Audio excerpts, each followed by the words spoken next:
Bonjour à toutes et à tous et bienvenue dans ce nouvel épisode de Francophonie sans frontières. Je suis Aïssatou Diop et je vous parle depuis Barcelone.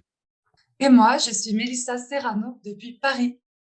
Si on vous dit dessin, histoire, Planches, vignettes, bulles. vous avez trouvé, nous allons parler BD. Effectivement, nous allons à la découverte du 9e art, la bande dessinée. Par cette occasion, nous vous invitons à voyager à travers des recommandations d'albums, d'auteurs et d'autrices francophones de bande dessinée.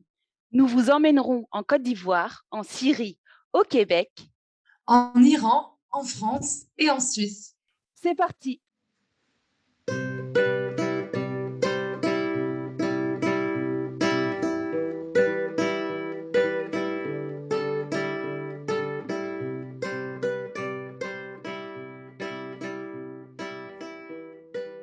Nous commençons avec vous, Mélissa. Merci Aïssatou. Donc, je vais vous parler de Pénélope Bagieux. Pénélope Bagieux est une autrice de bande dessinée, illustratrice, artiste française au succès populaire et critique indéniable. Parisienne, elle a fait ses études aux arts décoratifs à Paris et à la Central St. Martin's College of Arts and Design à Londres. Elle a un parcours créatif inspirant et engagé. Elle fait de la bande dessinée, elle fait des illustrations. Elle a même réalisé un court-métrage qui s'intitule Fini de rire. Elle a été chroniqueuse BD pour Mademoiselle. Elle a aussi dessiné la mascotte des critiques de cinéma du mythique magazine Télérama. Et on peut aussi souligner que cette année, elle a dessiné la fresque de la mythique salle de concert Les Trois Baudets à Paris. Si on parle de la bande dessinée, elle avait un blog qui s'intitulait Ma vie est tout à fait fascinante, où elle relatait des épisodes et des anecdotes de son quotidien.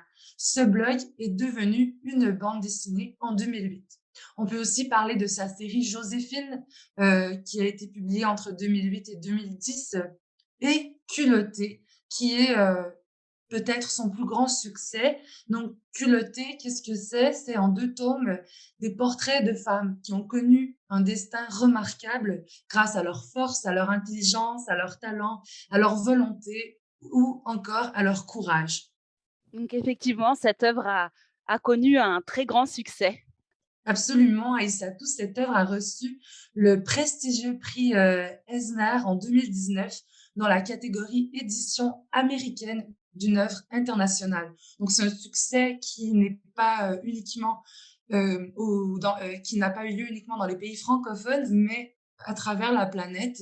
Donc, vraiment un très, très beau livre que j'invite les gens à découvrir. Il existe 2 tomes de Culotté, mais elles ont été réunis ensemble aussi. Donc, on peut soit acheter le tome 1 ou le tome 2 ou acheter la version où les 2 tomes sont réunis ensemble. Et finalement, rapidement, mentionner Lestrade, son autobiographie qu'elle a dessinée, illustrée et écrite, publiée cette année. Donc, ça raconte son enfance et son adolescence. Ça parle de moments signifiants de son existence. Comme elle l'a dit à Vogue France, c'est sa crise de la quarantaine à elle. Donc, elle retourne sur des passages phares et parfois difficiles de son enfance et son adolescence. Alors voilà, Pénélope Bagieux, que j'invite tout le monde à découvrir. Merci beaucoup, Mélissa, c'est génial. Plaisir.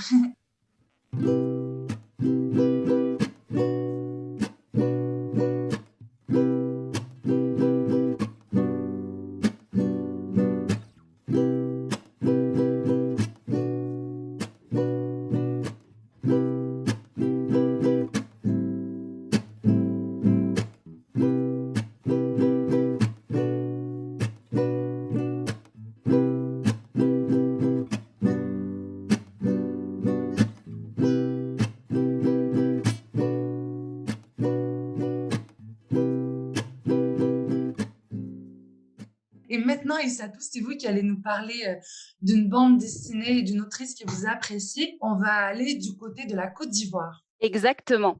Je vous mets dans l'ambiance du tome 1 de la série de 6 albums de la bande dessinée Aya de Yopougon. L'histoire commence en Côte d'Ivoire en 1978. Aya est une jeune femme de 19 ans qui vit à Yopougon, un quartier populaire d'Abidjan, rebaptisé Yop City pour faire comme dans les films américains. Au fil des albums, nous suivons les aventures d'Aya et de ses deux amis, Adjoua et Bintou. Aya souhaite devenir médecin, tandis que les deux autres préfèrent les soirées dansantes et les histoires d'amour. Autour de ce trio gravitent des personnages au destin divers qui nous amèneront jusqu'à Paris.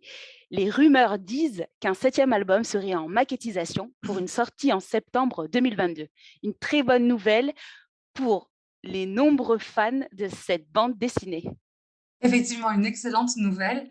Et vous, Aïssatou, qu'est-ce qui vous a le plus plu dans cette bande dessinée? Ce qui est très intéressant dans cette bande dessinée, au-delà de l'histoire, c'est l'immersion dans la culture ivoirienne. Dans chaque volume, nous retrouvons des petits lexiques pour comprendre les expressions ivoiriennes et des recettes de cuisine. Est-ce que vous pourriez nous en dire plus sur l'auteur? Oui, oui, oui. Donc, Marguerite Abouet est l'autrice et la scénariste qui a puisé dans ses souvenirs d'enfance pour donner vie à cette bande dessinée. Elle a vécu en périphérie d'Abidjan jusqu'à l'âge de 12 ans avant de venir étudier et vivre en Europe. Elle a obtenu le prix du meilleur premier album au Festival d'Angoulême en 2006 pour le premier volume de la série Aya de Yopougon. Et Aya de Yopougon a également fait l'objet d'une adaptation en long métrage d'animation en 2013. Et je voulais aussi préciser que pour la bande dessinée de Aya de Yopougon, le dessinateur et illustrateur est le français Clément Oubrerie. Merci Aïssatou de nous avoir fait découvrir cette œuvre. Donc, on encourage les gens, s'ils ne connaissent pas, à lire le travail de Marguerite Abouet et Exact. entrer dans l'univers de Aya de Yopougon en Côte d'Ivoire. Maintenant, moi, je vais vous amener ailleurs aussi. Nous allons visiter l'Iran et la France à travers le travail de Marjane Satrapi. Donc, Parfait. je ne sais pas si vous la connaissez. Oui, oui, oui. Oui. Je connais Marjane Satrapi et j'aime beaucoup son travail. Moi aussi également, c'est vraiment un travail que j'admire. Marjane Satrapi, c'est une artiste franco-iranienne. Elle est autrice, réalisatrice, dessinatrice. Elle est aussi peintre.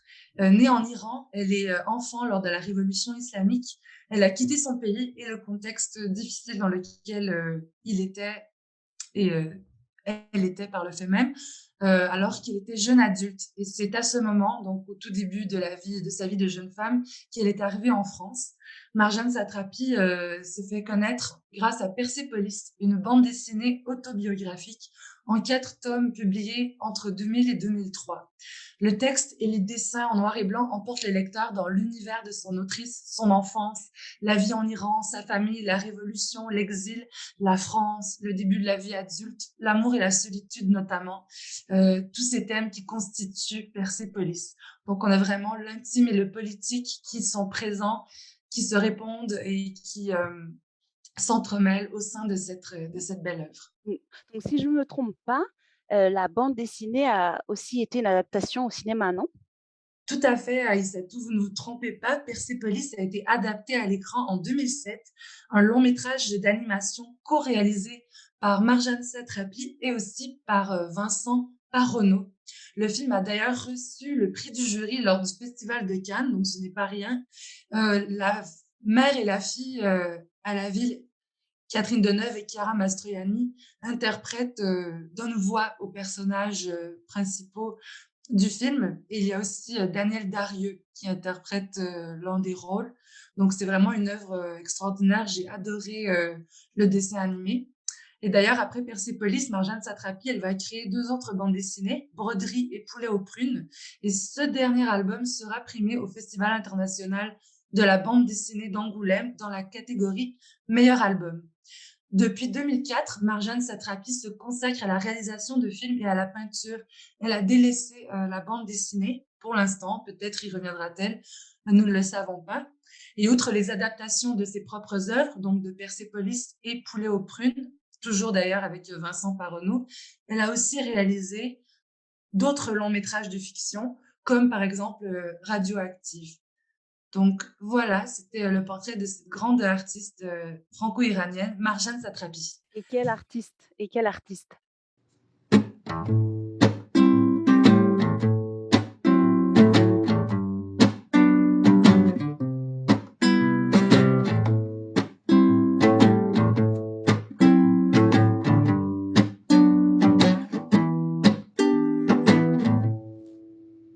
Je vous amène au Québec, Oui, chez moi, chez vous, Mélissa. exactement. Donc, je vais vous parler de l'une des pionnières de l'autobiographie en bande dessinée. J'ai nommé Julie Doucet. Donc, Mm. après avoir étudié les arts plastiques au Cégep au Vieux-Montréal au début des années 80, elle s'inscrit à l'Université du Québec à Montréal où elle complète un certificat en art d'impression. Au cours de ses études, elle découvre la bande dessinée et commence à publier un fanzine photocopié, Dirty Plot, dans lequel elle Mm. documente en français et en anglais sa vie quotidienne, ses rêves, ses angoisses. Le titre est repris en 1991 par l'éditeur Drown and Quarterly à Montréal qui les publie.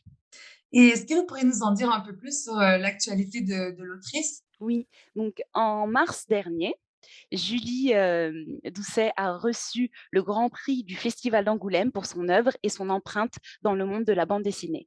Je vous invite à lire son dernier album, Maxi Plot, un véritable panorama de l'évolution de son travail. Il rassemble des travaux réalisés au cours de ses 12 dernières années d'activité et c'est une œuvre d'anthologie de 400 pages, à la fois subversive, féministe et fantaisiste.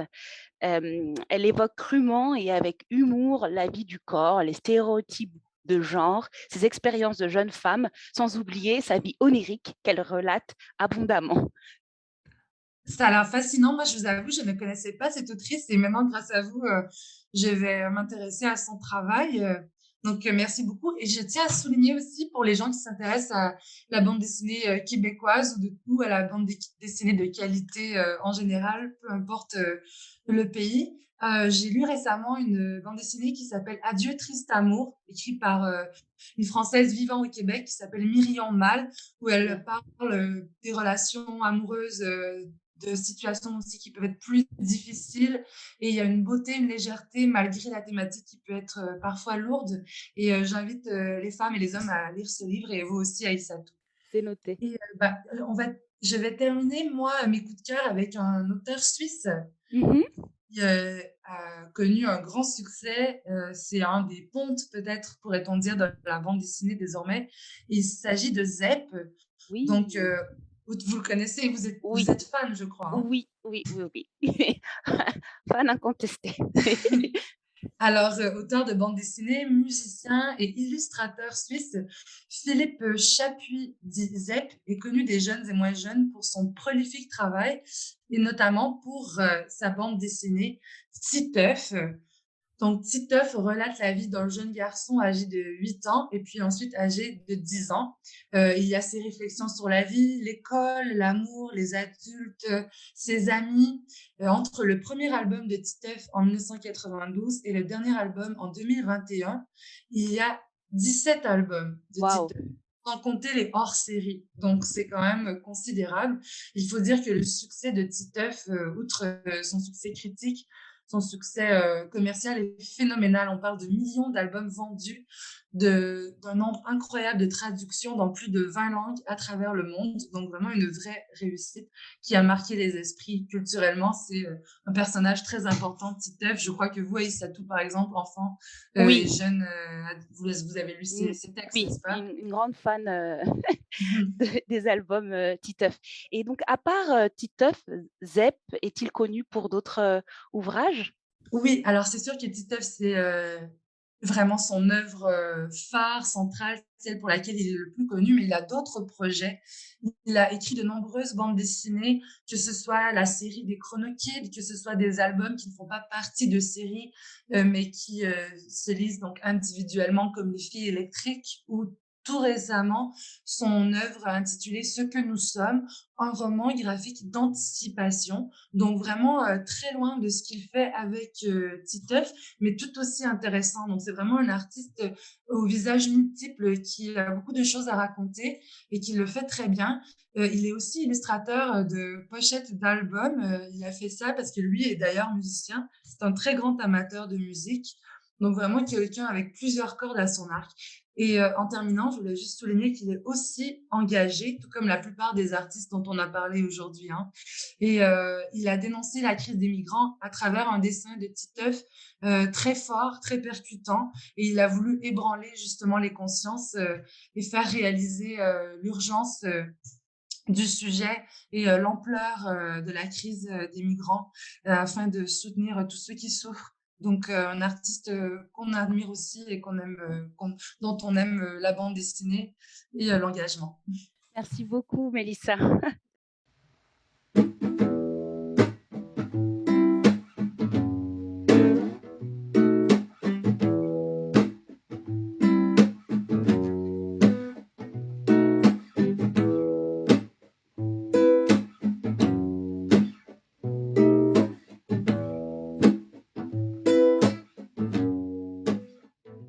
Oui, je Oui, termine avec une dernière recommandation d'un artiste que j'admire beaucoup. Il s'agit de Riyad Sattouf. je Donc, l'aime beaucoup moi aussi. oui, donc Riyad Sattouf est né en 1978 d'un père syrien et d'une mère française. Il passe les 10 premières années de sa vie en Libye, en Syrie et en France. Donc en mai 2014, le dessinateur sort le premier album d'une série autobiographique qui deviendra un best-seller en 6 tomes qui s'appelle L'Arabe du futur, sous-titré Une jeunesse au Moyen-Orient. Il y raconte son enfance et son adolescence. L'histoire nous mène de la Libye du colonel Kadhafi à la Syrie d'Hafez al-Assad, en passant par la Bretagne, Rennes et le Cap Fréhel. Il porte un regard très personnel, à la fois tendre et lucide, en abordant les thèmes des traditions familiales et de la double culture. Et est-ce que Riyad Sattouf connaît une renommée à l'international? Exactement.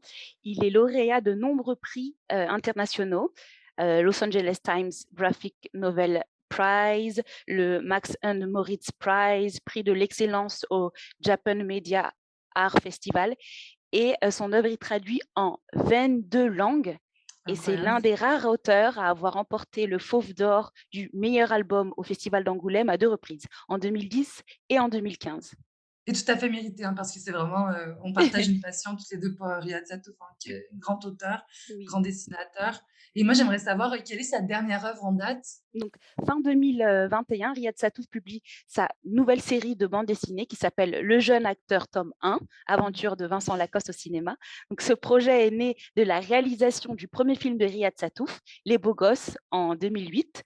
Sur ce projet, il choisit comme premier rôle le jeune Vincent Lacoste, timide et complexé, qui n'avait jamais imaginé être acteur. Le collégien de 14 ans se retrouve alors propulsé dans le monde secret, fascinant et parfois délirant du cinéma. Donc, l'histoire vraie d'un adolescent anonyme devenu l'un des acteurs les plus talentueux de sa génération. Oui, un vrai conte de fées et je vous seconde, j'ai lu cette bande dessinée, et c'est vraiment un moment de pur, plaisir, donc voilà, tous les gens qui ne connaissent pas Riyad Sattouf, on les encourage à lire, L'Arabe du futur ou Le jeune acteur ou Les Cahiers d'Esther. Et donc, Aïssatou, merci beaucoup de nous avoir parlé de ces coups de cœur qui vous animent et que vous appréciez dans le monde de la bande dessinée. Donc, c'est ce qui vient conclure cette émission. Donc, aujourd'hui, on vous a parlé, chers auditeurs et auditrices, de bande dessinée, un art que nous aimons, qui connaît une popularité qui ne se dément pas, tant chez les enfants que chez les adultes. La langue française et la bande dessinée ne font pas deux, bien au contraire. Il existe un lien puissant entre la francophonie et le 9e art, que ce soit à travers les bandes dessinées jeunesse, les romans graphiques pour adultes, ou jeunes adultes, que ce soit à travers les plumes hexagonales, ivoiriennes, les voix de l'exil, les voix iraniennes, les voix québécoises, ou bien celles de la Suisse et bien d'autres encore.